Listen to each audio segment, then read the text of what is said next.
The sirens wailed through Maple Ridge as Karen Whitmore's manicured finger jabbed at her phone, her voice shrill with righteous fury. "These people are destroying our neighborhood," she shrieked into the device, watching the Martinez family's construction crew through her pristine bay window. But in 20 minutes, as flashing red and blue lights painted her driveway, Karen would discover that her own perfectly maintained backyard held a secret that would transform her from accuser to victim, plunging her into a nightmare of her own making, where the very ground beneath her feet would give way to reveal the shocking truth about what really lay hidden behind her picture-perfect neighborhood. Karen Whitmore stood at her kitchen window, steam rising from her third cup of coffee as she surveyed her domain. Maple Ridge Estate sprawled before her like a carefully orchestrated symphony of suburban perfection. Manicured lawns stretched in geometric precision, driveways gleamed with fresh seal coating, and not a single blade of grass dared grow beyond the prescribed 2.5 inches. All except for the eyesore directly across the street. The Martinez house sat like a festering wound in her pristine world. Construction debris littered the front yard, plastic sheeting flooded from broken windows, and worst of all, a cluster of workers in paint-stained clothing tramped back and forth, their voices carrying across the morning air in rapid Spanish. "Absolutely unacceptable," Karen muttered, her perfectly applied lipstick forming a thin line of disapproval. She reached for her phone, scrolling through her contacts until she found the number she'd memorized by heart. Maple Ridge Homeowners Association. This is Cheryl. "Cheryl, it's Karen Whitmore again. 1247 Pristine Lane." Karen's voice carried the practiced authority of someone accustomed to getting her way. "The situation across the street has escalated beyond tolerability." A barely audible sigh filtered through the phone. "Mrs. Whitmore, we've discussed this. The Martinez family is within their rights to renovate their property. They've submitted all the proper paperwork, rights." Karen's voice pitched higher, causing her Pomeranian, Princess, to lift her head from her velvet cushion. "What about my rights? What about property values? What about the character of this neighborhood? The renovation should be complete within 6 weeks. Perhaps we could." Karen ended the call with a sharp tap, her jaw clenched. 6 weeks. 6 weeks of this chaos directly across from her home, the crown jewel of Maple Ridge Estates. The house she'd worked 16-hour days to afford, sacrificing her marriage, her relationship with her daughter, everything, all to live in the perfect neighborhood with the perfect neighbors. She turned from the window, her gaze sweeping across. Her flawless living room. Every throw pillow sat at the precise angle, every surface gleamed without a single fingerprint, every piece of furniture positioned according to the feng shui consultant she'd hired last spring. This was a sanctuary, her proof to the world that Karen Whitmore had made it. And those people were ruining everything. A knock at the door interrupted her brooding. Karen smoothed her silk blouse and checked her reflection in the hallway mirror, before opening it to find Gladys Henderson from 2 houses down, clutching a casserole dish. "Karen, dear, I brought you some of my famous tuna noodle casserole." Gladys peered around Karen's shoulder, her eyes hungry for gossip. "I thought you might need some comfort food with all the stress you've been under." "Stress?" Karen accepted the dish with a tight smile. "I'm not stressed, Gladys. I'm concerned about our community standards." "Oh, absolutely." Gladys nodded vigorously, her gray curls bouncing. "Though I have to say, Maria Martinez seems like such a sweet woman. She brought me homemade tamales last week, and we had the nicest chat about, they're destroying the neighborhood character, Gladys." Karen's tone sharpened. "This isn't about being neighborly. This is about maintaining the standards that make Maple Ridge Estates desirable." "Well, yes, but have you seen the workers they've hired? Half of them probably don't even have proper documentation. And the noise. Yesterday they started hammering at 7:30 in the morning. 7:30. Gladys shifted uncomfortably. "The HOA allows construction noise starting at 7:30, Karen. I checked." "Whose side are you on?" Karen's eyes narrowed. "Are you saying you approve of what they're doing?" "I'm not saying anything like that. I just think, thank you for the casserole, Gladys." Karen began closing the door. "I have important calls to make." As soon as the door clicked shut, Karen dumped the casserole in the garbage disposal. She couldn't afford to eat Gladys's carb-loaded comfort food anyway. Maintaining her size 4 figure required constant vigilance, especially at 43. Her phone buzzed with a text from her daughter Emma. "Mom, can we talk? I graduate." Next month and Karen deleted the message without finishing it. Emma had made her choice when she picked that state school over the prestigious private college Karen had selected. If her daughter wanted to waste her potential, that was Emma's decision. Another crash echoed from across the street, followed by loud laughter. Karen stalked back to the window, her blood pressure rising as she watched 3 workers maneuver a large piece of drywall through the front door. One of them was shirtless, his brown skin gleaming with sweat, tool belt hanging low on his hips. Disgusting. Absolutely disgusting. She grabbed her phone and dialed City Planning. City Planning Department, how can I help you? This is Karen Whitmore, resident of Maple Ridge Estates. I need to report multiple code violations at 1246 Pristine Lane. What type of violations? Karen's mind raced. Unauthorized construction, potential safety hazards, and... She paused, watching the workers. Possible zoning violations. I suspect they're running some kind of business out of that residential property. We can send an inspector out next week. Next week. Karen's voice climbed an octave. This is an immediate safety concern. What if someone gets hurt? What if property values plummet? I demand an inspector today. After 20 minutes of increasingly heated conversation, Karen managed to secure a same-day inspection. But it wasn't enough. She needed reinforcements. Her next call was to the fire department, reporting potential electrical hazards. Then the building department, suggesting unpermitted work. Finally, she called the police non-emergency line. I'd like to report suspicious activity in my neighborhood, she said, pacing across her marble foyer.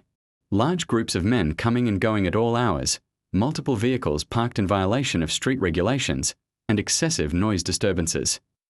We can send an officer to assess the situation. None. Thank you. The address is 1246 Pristine Lane. And officer. These people don't seem to speak English very well.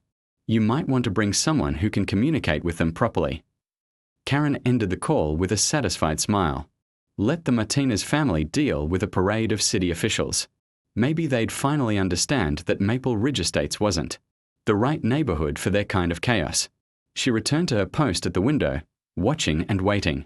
Around noon, the first inspector arrived, a tired-looking man in a polo shirt who spent 15 minutes walking around the property before shaking hands with who Karen assumed was Mr. Martinez.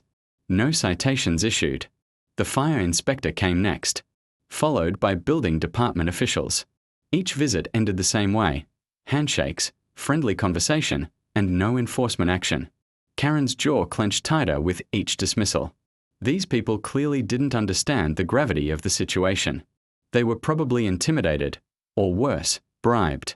At 2:30, a police cruiser finally pulled up.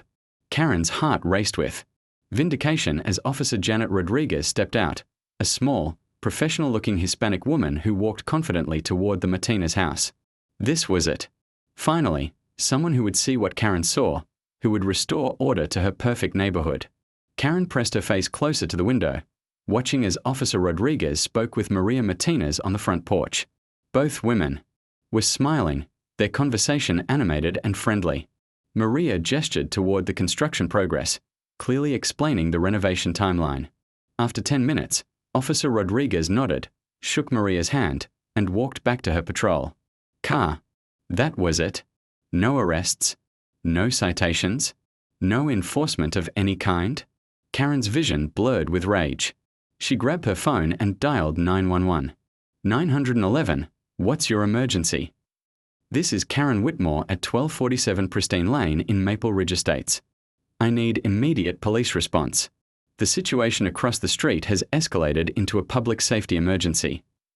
Can you describe the emergency?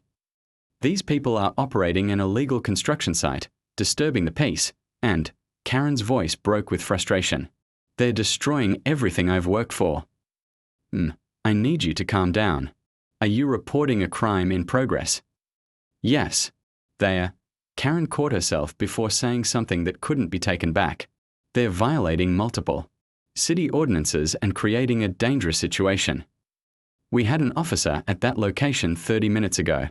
Officer Rodriguez reported no violations or safety concerns. Officer Rodriguez was obviously fooled. These people are clever. They know how to hide their illegal activities when officials arrive. The next morning arrived with deceptive tranquility. Karen woke at 5:30, as she had every day for the past 12 years, and followed her rigid routine with military precision. Yoga stretches, green smoothie, news headlines, skincare regimen. By 7:15, she was positioned at her kitchen window with coffee in hand, ready to document another day of the Martinez family's illegal activities. But something was different. The usual parade of workers hadn't arrived. The construction vehicles sat silent in the driveway, and an eerie stillness had settled over 1246 Pristine Lane. Karen felt a flutter of satisfaction. Perhaps her calls yesterday had finally produced results. Her smugness evaporated when she spotted the black SUV parked half a block down the street. Two men in dark suits sat inside, their attention clearly focused on the Martinez house. Karen's pulse quickened.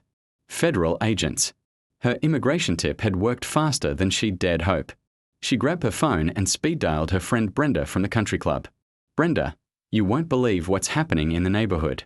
Those people I told you about? Immigration enforcement is finally taking action." "Oh my God, Karen, really? Are they actually arresting people?" "Not yet, but there are federal agents conducting surveillance. I knew something wasn't right about that whole situation." Karen's voice dropped to a conspiratorial whisper. "I've been documenting everything for weeks. License plates, work schedules, suspicious behavior patterns. You're like a one-woman neighborhood watch. The HOA should give you an award. Someone has to maintain standards, Brenda. If we don't protect our property values, who will?" As they spoke, Karen noticed movement at the Martinez house. Maria Martinez emerged from the front door, walked to her mailbox, and froze when she spotted the black SUV. Even from across the street, Karen could see the woman's posture change, shoulders tensing, hand clutching the mail tighter. Good. Let them sweat a little. Maria hurried back inside, and within minutes, Karen saw her through the front window, pacing frantically while talking on her phone.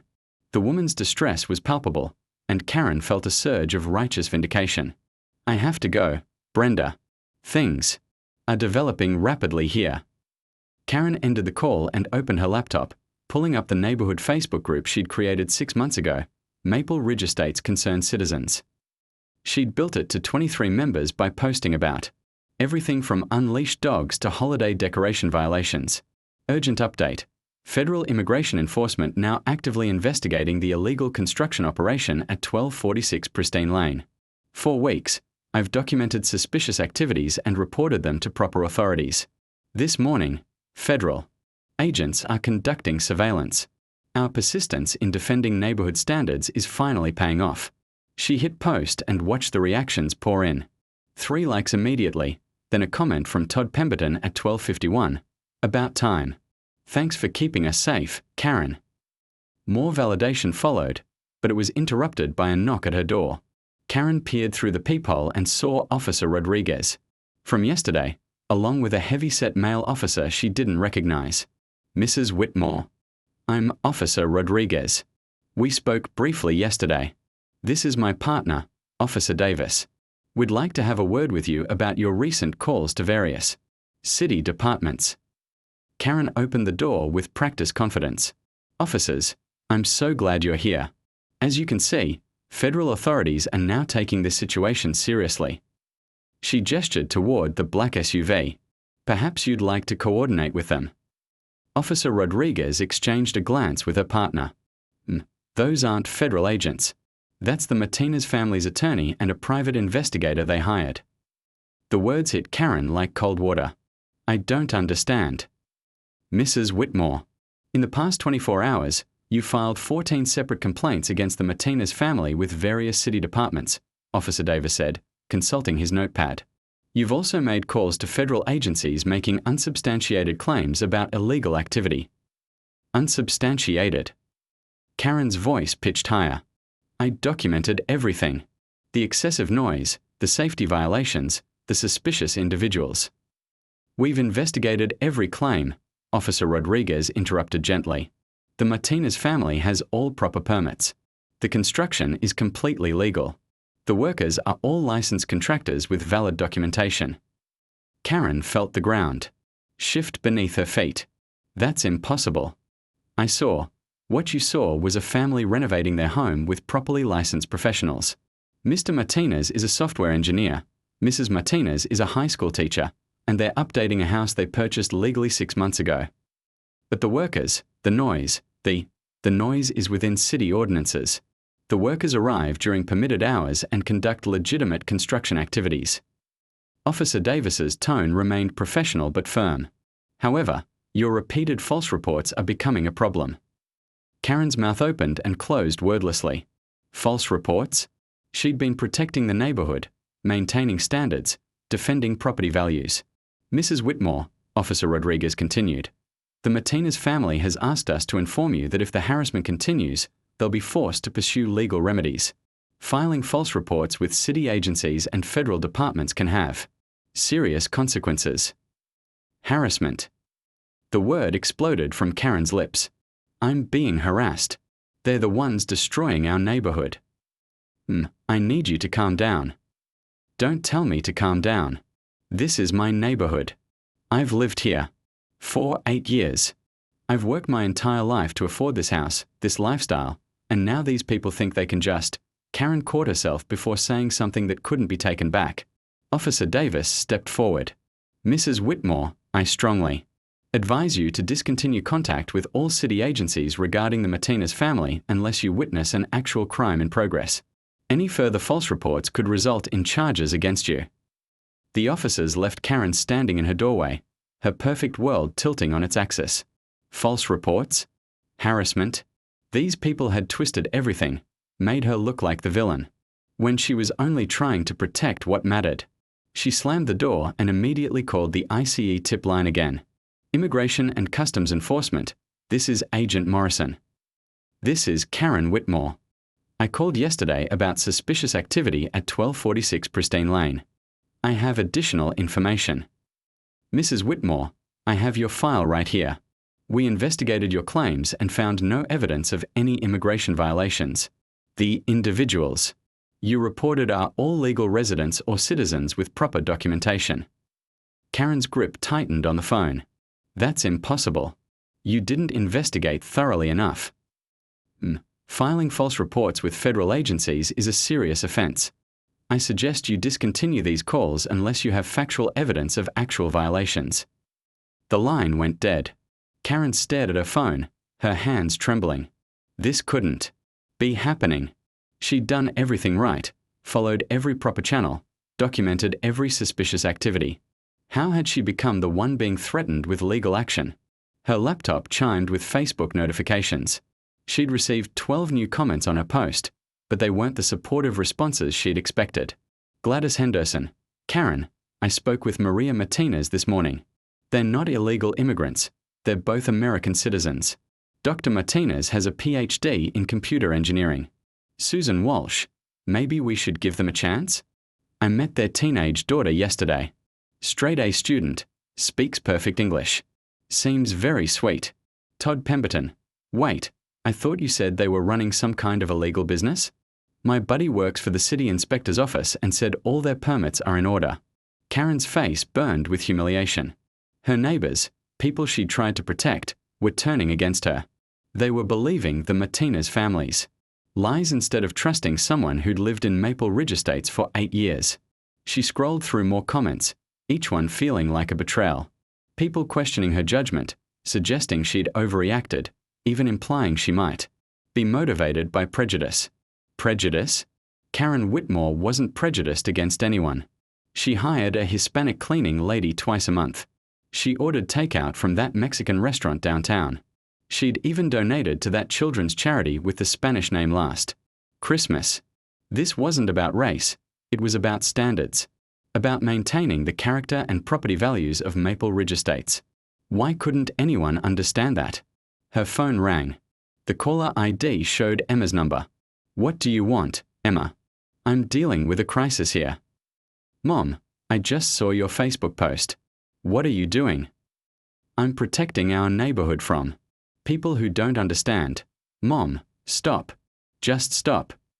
Emma's voice carried a weariness that made Karen pause. I graduate in 3 weeks. I was calling because I wanted you there, but after seeing this. After seeing what? After seeing me stand up for what's right. After seeing you harass a family for renovating their house. Karen's blood pressure spiked. They're not just renovating. They're what, Mom? Existing while Hispanic? God, do you even hear yourself? Don't you dare call me racist, Emma. I am not racist.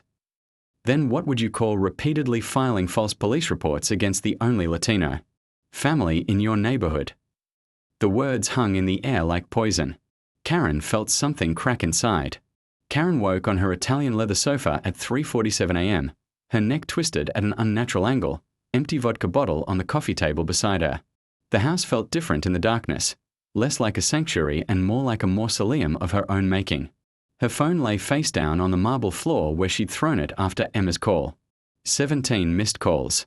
43 unread messages. Karen's stomach lurched as fragments of the previous day reassembled in her vodka-soaked memory. False reports.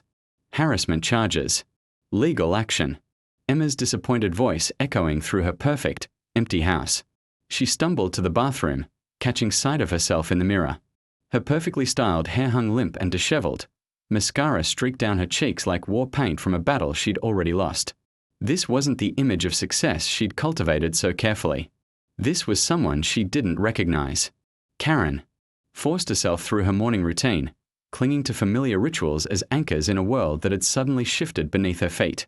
But when she reached for her phone to check the neighborhood Facebook group, her hands trembled so violently she nearly dropped it. The group had exploded overnight. 47 new comments, 17 private messages, and 3 new posts, all about her.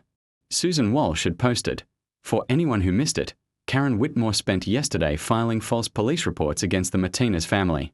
The federal agents she claimed were investigating turned out to be their lawyer and PI documenting her harassment." The comments below were brutal. Todd Pemberton, "I feel terrible. I actually encouraged her behavior yesterday. Had no idea she was making everything up." Michael Chen, "My wife and I met the Martinez family at Home Depot last week. They are renovating the house for Maria's elderly mother who's moving in with them. They couldn't have been nicer." Jennifer Moore, "Karen Whitmore owes that family a massive apology. This is exactly the kind of behavior that gives HOAs a bad reputation." Karen's vision blurred as she read comment after comment, each one stripping away another layer of the reputation she'd spent 8 years building. These people had trusted her judgment, valued her vigilance, appreciated her dedication to neighborhood standards. Now they saw her as she'd never imagined herself, the problem neighbor, the community pariah, the woman who cried wolf once too often. Her doorbell rang, followed immediately by aggressive knocking. Karen peered through the peephole and saw a man in an expensive suit holding a briefcase and what looked like legal documents. "Mrs. Whitmore, I'm David Sandoval, attorney for the Martinez family. I need to serve you with these papers." Karen's blood turned to ice. She'd threatened to sue people before, her dry cleaner, her gardening service, even the HOA when they'd been slow to respond to her complaints. But she'd never been on the receiving end of legal action. "Mrs. Whitmore, I know you're in there. You can accept service now, or I can arrange for the sheriff to deliver these papers. Your choice." With shaking hands, Karen opened the door just wide enough to accept the thick manila envelope. The lawyer's expression was professionally neutral, but she caught something else in his eyes. Disappointment, maybe even pity. "Mrs. Martinez wanted me to tell you that this legal action brings her no joy," he said quietly. "But your behavior has crossed several lines. The harassment, the false reports, the immigration complaints, all of it has been documented." "I was just trying to protect the neighborhood," Karen whispered, the words sounding hollow even to her own ears. "Mrs. Whitmore, the Martinez family are both naturalized American citizens. Dr. Martinez has lived in this country for 23 years and holds 3 engineering patents. Mrs. Martinez has taught in the local school district for 15 years and was Teacher of the Year in 2019.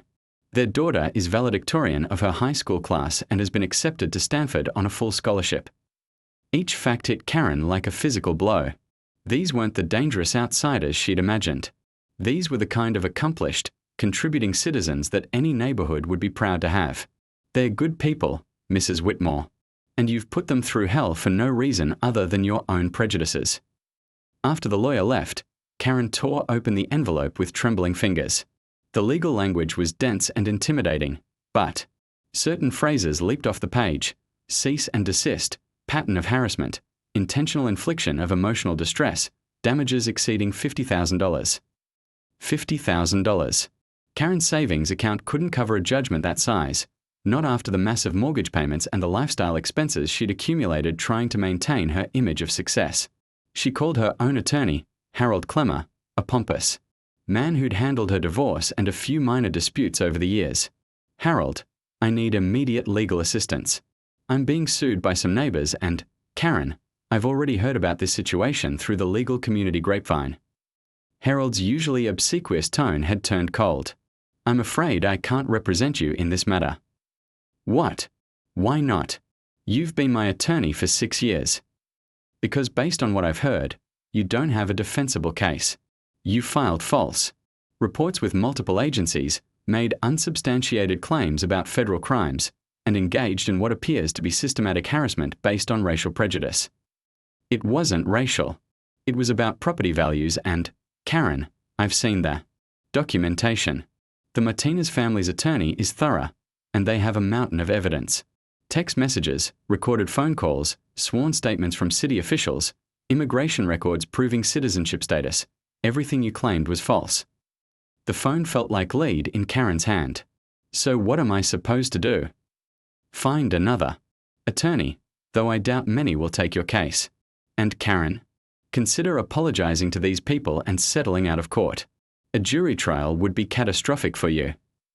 After Harold hung up, Karen sat in her perfect living room, surrounded by the expensive furnishings that had once represented her success. Now they felt like museum pieces in a life that was rapidly falling apart. Her phone buzzed with a text from her boss, Christine. Karen, we need to talk. My office. Monday morning, 8 a.m. sharp. Karen's stomach dropped. Christine Morrison was the managing partner at Hartwell & Associates, the public relations firm where Karen had worked her way up to senior account manager. Their biggest clients were luxury developments and high-end retail establishments, exactly the kind of businesses that couldn't afford to be associated with racial controversy. Another text arrived, this one from her cleaning lady, Rosa, Mrs. Whitmore. I'm sorry, but I won't be able to clean your house anymore. My family knows the Martinez family from church. I can't work for someone who tried to get people like us deported. Karen stared at the message, a sick realization washing over her. Rosa had been cleaning her house for 3 years. They'd exchanged pleasantries about Rosa's children, her husband's construction work, her hopes of saving enough money to bring her mother from Guatemala for a visit. Rosa was undocumented. Karen had known it, accepted it, even felt virtuous for providing employment to someone who needed it. But she'd never connected Rosa's humanity to the faceless illegals she'd ranted about to immigration authorities. The hypocrisy was staggering, and for the first time, Karen began to understand how her actions looked to the outside world. Her phone rang. The caller ID showed Emma's number, and for a moment, Karen felt a surge of hope. Maybe her daughter was calling to offer support, to help her navigate this crisis. Emma, thank God. I'm so glad you called. I'm in terrible trouble and I need... Mom, stop. I'm not calling to help you. I'm calling to tell you that I saw the news. What news? The story about you is going viral on social media. Someone recorded your call to immigration services and posted it online. Hashtag Karen Calls Cops is trending nationally. Karen's world tilted sideways. That's impossible. Those calls were confidential. Mom, the Martinez family's private investigator, has been documenting everything. They have recordings of your calls to city agencies, screenshots of your Facebook posts, witness statements from neighbors. It's all over Twitter, TikTok, everywhere. Karen ran to her laptop and searched hashtag Karen Calls Cops. The first result made her stomach lurch, a video compilation titled Entitled White Woman Tries to Deport American Citizens. It had 2.3 million views. The video included audio of her immigration call, screenshots of her Facebook posts, and footage. Someone had secretly recorded of her arguing with Officer Rodriguez. Her face was clearly visible, her address had been posted in the comments, and the reactions were uniformly brutal. You need to see this, Emma continued, her voice heavy with disappointment. People are calling your work, posting reviews of your company, organizing boycotts. Mom, you've become the face of everything people hate about entitled suburbanites. Karen scrolled through hundreds of comments, each one more vicious than the last. People were posting her personal information, her work history, even photos of her house. Someone had created a fake dating profile using her photo with the tagline, "Looking for a man who appreciates racial purity and property values."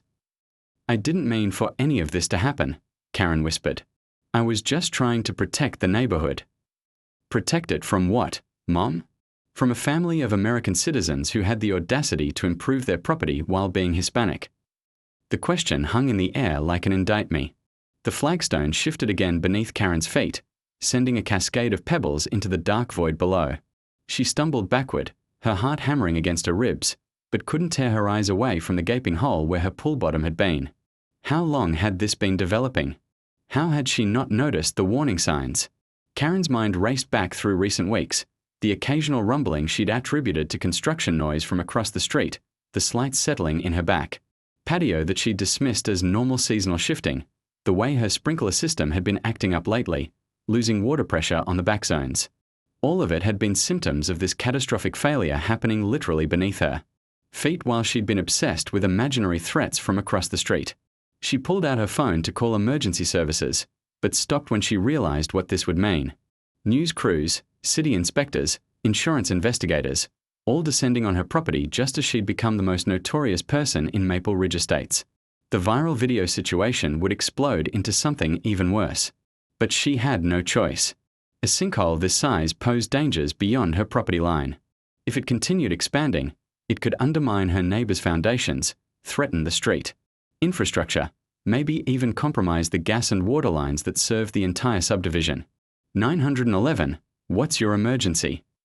This is Karen Whitmore at 1247 Pristine Lane. I have a massive sinkhole that's opened up in my backyard. It's where my swimming pool used to be. Are you in immediate danger? Karen looked around her backyard, noting how the motion sensor lights revealed subtle depressions in her lawn that she'd never noticed before. The sinkhole might be just the most dramatic manifestation of a larger geological problem. I think so. The ground is unstable, and it might affect other properties. We are dispatching emergency services immediately. Please move to a safe location away from the affected area and stay on the line. Within minutes, Karen's perfect street was chaos. Fire trucks, police cars, city vehicles, and a geological survey team turned Pristine Lane into her emergency zone. Floodlights illuminated her backyard, revealing the full scope of the disaster. The sinkhole was massive, nearly 20 feet across and apparently bottomless.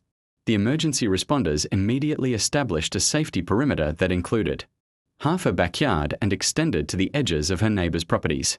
Mrs. Whitmore. A woman in a hard hat approached her. I'm Dr. Sarah Chen, City Geological Engineer. Can you tell me when you first noticed the problem? Tonight. I came out to check on some motion sensor issues and found this. Karen gestured helplessly at the devastation. Sinkholes this size don't develop overnight. This has been forming for months, possibly years. You never noticed any warning signs. Karen thought about all the small issues she'd dismissed, all the attention she'd focused across the street instead of her own property. I thought the construction noise from the neighbors was causing some vibrations. I didn't realize. Dr. Chen made notes on her tablet. We'll need to evacuate neighboring properties until we can determine the full extent of the unstable area. This appears to be related to an underground limestone formation that's been compromised by changes in the water table. As if summoned by Karen's worst nightmares, news vans began arriving.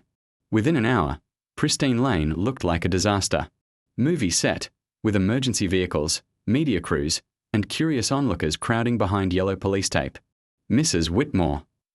A reporter thrust a microphone toward her. I'm Jennifer Walsh from Channel 7 News. You're the woman from the viral video who called immigration on your neighbors, correct? And now your house is threatened by a sinkhole? Can you comment on whether you see any cosmic justice in this situation? Karen stared at the reporter, realizing with growing horror that her personal catastrophe was about to become entertainment for millions of people. The woman who'd made national news for her prejudice and false reports was now literally falling into a hole in the ground. "No comment," she whispered, but more reporters were already pushing forward. "Mrs. Whitmore, is it true that you're facing a $50,000 lawsuit from the family you harassed? Karen, how does it feel to have your perfect life literally collapse? Do you think this sinkhole is karma for your racist behavior?" Karen fled toward her house, but even her sanctuary offered no escape.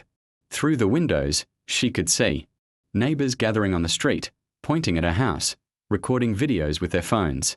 The same neighbors who'd once respected her vigilance now saw her as a source of entertainment and cosmic justice. Her phone buzzed with a call from Christine Morrison, her boss. "Karen, I'm watching the news coverage of your sinkhole situation." "Christine, I can explain. No need to explain. I'm calling to inform you that Hartwell & Associates is terminating your employment effective immediately. The viral video has cost us 3 major clients already, and now this sinkhole coverage is linking our company name to your situation. You can't fire me over something that happened at my personal residence. I can fire you for conduct. That damages the company's reputation. Your severance package and final paycheck will be mailed to you. Don't come to the office to clean out your desk. Security will pack your personal items and have them delivered." The call ended, leaving Karen jobless in addition to everything else. Without her salary, she couldn't afford the mortgage on this house even if it survived the geological crisis. Her entire financial foundation was crumbling along with the literal ground beneath her feet. Dr. Chen appeared at her front door again, this time accompanied by a city official with a clipboard. "Mrs. Whitmore, I'm afraid I have to inform you that your house is being condemned effective immediately.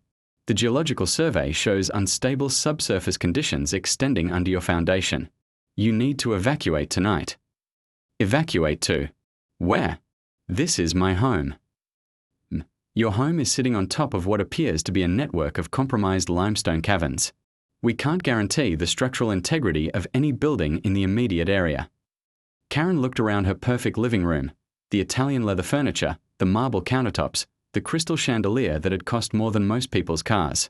All of it suddenly seemed fragile and temporary, beautiful objects arranged on the edge of an abyss. "How long before I can come back?" Dr. Chen exchanged glances with the city official.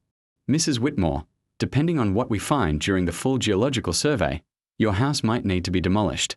The sinkhole could continue expanding, and the foundation damage might be irreparable." The words hit Karen like physical blows. Demolished. Her dream house, her symbol of success, her proof that she'd made something of herself, all of it might disappear into a hole in the ground. "Mrs. Whitmore." Officer Rodriguez appeared in her doorway, and Karen felt a surge of embarrassment remembering their confrontation just 2 days ago. "We've arranged temporary accommodations at the Hampton in downtown. The city will cover 3 nights while you make alternative arrangements." 3 nights. After 8 years in Maple Ridge Estates, Karen's entire life had been reduced to 3 nights in a hotel room. As she packed a suitcase with trembling hands, Karen caught sight of herself in her bedroom mirror. The perfectly groomed woman who'd awakened this morning had been replaced by someone with wild hair, smeared makeup, and eyes that looked haunted and defeated. Through her bedroom window, she could see across to the Martinez house, where warm light spilled from the windows. The family she tried to destroy was probably watching the news coverage, seeing the dramatic collapse of their tormentor's perfect world. Were they celebrating? Did they see cosmic justice in her fall? Or were they decent enough people to feel sorry for someone whose prejudice had led to such spectacular self-destruction? As Karen dragged her suitcase toward the front door, she paused at the window for one last look at her backyard. The emergency floodlights made the sinkhole look even more dramatic, a perfect metaphor for the void that had always existed at the center of her supposedly perfect life. She'd spent 8 years building a facade of success while neglecting the foundations that actually mattered: genuine relationships, personal growth, connection to community, the basic human decency that her parents had tried to teach her before. She'd decided that acquisition and status were more important than character. Now those false foundations had literally given way, plunging her into a darkness that felt both terrifying and oddly appropriate. As she stepped out of her house for what might be the last time, Karen Whitmore realized that her fall wasn't just beginning. It had been happening for years, so gradually that she'd never noticed how far she'd already fallen from a person she'd once hoped to become.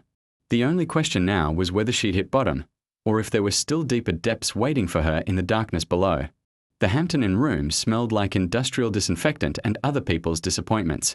Karen sat on the edge of the polyester bedspread, staring at the muted television where her own face smiled back from a news report about Karma Karen and the sinkhole of justice. The volume was off, but she could read the closed captions. Local woman's racist harassment campaign ends in literal downfall as geological disaster destroys dream home. 48 hours ago, she'd been Karen Whitmore of Maple Ridge Estates, successful PR executive, HOA vigilante, guardian of suburban perfection. Now she was a viral meme, an unemployed cautionary tale living in a hotel room that cost more per night than she could afford for much longer. Her phone hadn't stopped buzzing. Interview requests from news shows, messages from lawyers offering to represent her in exchange for exclusive rights to her story, even a reality TV producer wanting to document her journey back from cancel culture. All of it felt like vultures circling a carcass. But buried among the media circus was a message that made her heart stop. Mrs. Whitmore, this is Maria Martinez. Could we talk? I'll be in the hotel lobby at 8 p.m. if you're willing. Karen stared at the message for 20 minutes, her emotions cycling through shame, fear, anger, and something that might have been hope. What could Maria Martinez possibly want to say to the woman who tried to destroy her family? At 7:55, Karen found herself in the hotel elevator, her hands shaking as she pressed the lobby button. She'd rehearsed a dozen different apologies, but they all sounded hollow and self-serving. How do you apologize for trying to have someone deported? How do you explain prejudice to its victims? Maria Martinez sat in a corner chair, wearing scrubs from her teaching job and looking tired but composed. She was smaller than Karen had expected, mid-40s with kind eyes and graying hair pulled back in a practical ponytail. Not the threatening figure Karen had built up in her imagination, just a woman who looked like she'd rather be home grading papers or helping her daughter with homework. Mrs. Martinez. Karen's voice came out as a whisper. I don't understand why you wanted to see me. Please, sit. Maria gestured to the chair across from her. And call me Maria. Karen sat stiffly, waiting for the confrontation she deserved. Instead, Maria studied her face with what looked almost like sympathy. You look exhausted, Maria said simply. Karen started to deflect, to maintain some dignity, but the kindness in Maria's voice broke something inside her. I've lost everything. My job, my house, my daughter. All because I was so sure that you and your family were. Were what? The question hung in the air like a challenge. Karen could deflect again, blame stress or misunderstandings or anything except the ugly truth. But sitting across from this woman whose life she'd tried to ruin, the lies felt impossible to maintain. I was sure you were different from me. Threatening. Foreign. I convinced myself that your success somehow diminished mine, that your presence in the neighborhood made it less exclusive. The words tasted bitter. I've never said that out loud before. Maria nodded slowly. Do you know what my husband and I thought when we bought that house? Karen shook her head. We thought we'd made it. Roberto grew up in East LA, sharing a bedroom with 3 brothers. I came here from El Salvador when I was 12, speaking no English. When we could finally afford a house in Maple Ridge Estates, it felt like proof that the American dream was real. Maria's voice remained steady, but Karen caught the emotion underneath. Then you started your campaign to drive us away. I'm sorry. The words felt inadequate, pathetic. I'm so sorry, Maria. I was wrong about everything. Were you, though? Maria leaned forward. Or were you exactly right about what you were protecting? Karen looked confused, and Maria continued. You were protecting a neighborhood where people like you could feel superior to people like me, where success was measured by how many outsiders you could keep out rather than how many people you could welcome in. You weren't wrong about what Maple Ridge Estates represented. You were just wrong about whether that was worth protecting.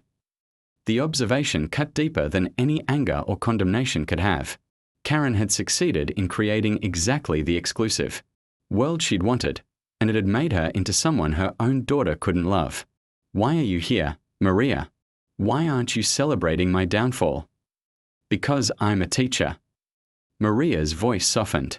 I've spent 15 years trying to reach kids who've given up on themselves, who think they're too far gone for redemption. I've learned that people can change, but only if someone believes they're worth the effort. You think I'm worth the effort? I think you're a human being who made terrible choices out of fear and prejudice, but I also think you're capable of something better. Maria reached into her purse and pulled out a folded piece of paper. My daughter wrote this after she saw the news about your sinkhole. Karen unfolded the paper to find a handwritten letter in careful teenage script. Dear Mrs. Whitmore, my name is Sophia Martinez.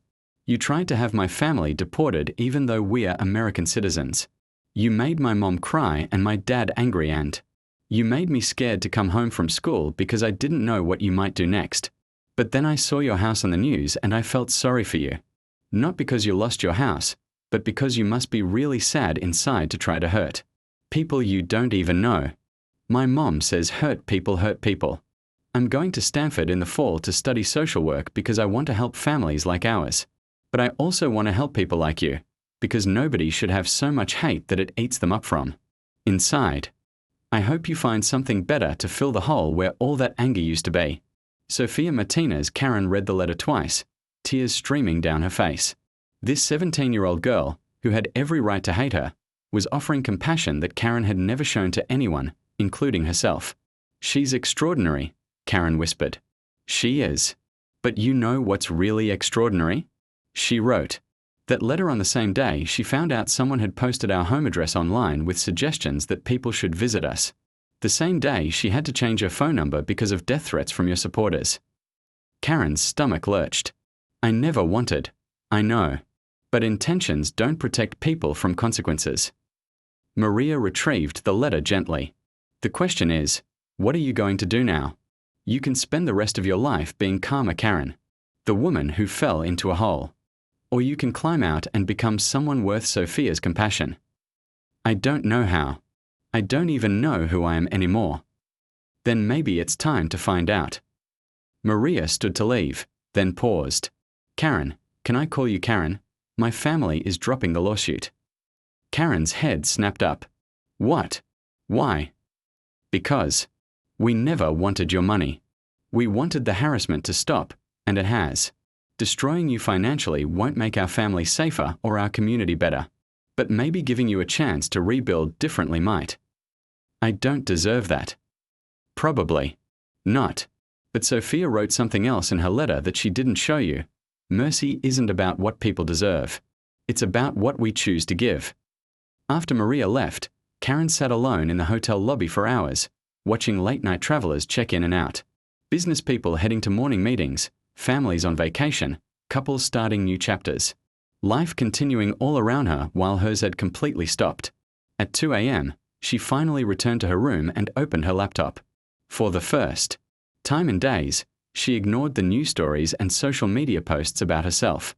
Instead, she searched for something else: how to volunteer with refugee resettlement organizations. She found the website for the local International Rescue Committee and spent an hour reading about their programs. English tutoring for new immigrants, job placement assistance, cultural orientation.